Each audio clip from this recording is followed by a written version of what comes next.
I came to sculpture actually by my nephew. He was 2 years old, and I came back from college, and he was looking at one of my paintings above his crib, and he went to reach at the painting and touch at the painting, and realized that there was nothing there, that it was just literally a painting. And I realized as a painter that I was lying to him, that I was trying to convince him what he was seeing on a two-dimensional surface was three-dimensional. And I didn't want to be a liar anymore, so I became a sculptor.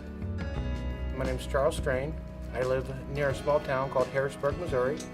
I grew up near there, graduated high school with 18 people in my high school class at Higbee High School. Studied art at a small college in Missouri called Culver Stockton College. I worked on a farm, worked in a factory, and sent my way through school. Studied art at Studio Art Centers International, affiliated with the Cleveland Institute of Art, and graduated in 1990. Since I've been a practicing sculptor. I'm going to lift the liftgate all the way down. Yep. Tuck my liftgate back. Yep. You do the little pull cord here to steady it. Yep. Now back up. Yep. We'll have to get it reasonable in terms of placement. Yep. And then I'll use my hydraulic joist and let her down. Yep. And we'll get about that far. Yep. I have my ground cable over there on the other side. Yep. I want to bolt it to the sculpture first, and then to this. So while it's hanging, I'll put the ground cable on. Sculpture has been made throughout time immemorial, but to me the most enduring type of sculpture one can make is that of bronze. Bronze is essentially 96–97% copper, small percentage of tin, small percentage of silica, and then trace elements of many other elements on the periodic table, but essentially it's long term, so it's something that's going to really endure time and memorial when kept in good condition. I read a great quote by Michelangelo in the Vasari Diaries. The quote says that a great piece of sculpture can roll down the hill without breaking.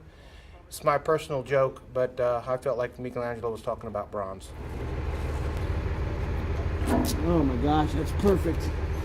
That's just not any better than anything you could ask for. John, if you want.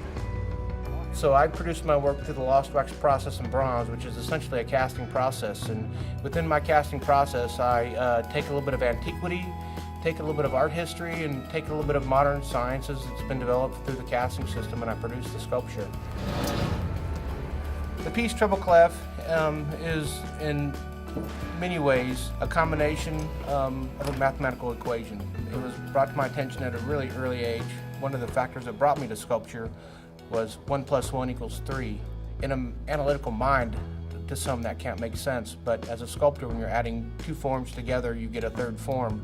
And it brought so much into realm for me as a three-dimensional artist. So the piece Treble Clef has to do with music, harmony, poetry, rhythm.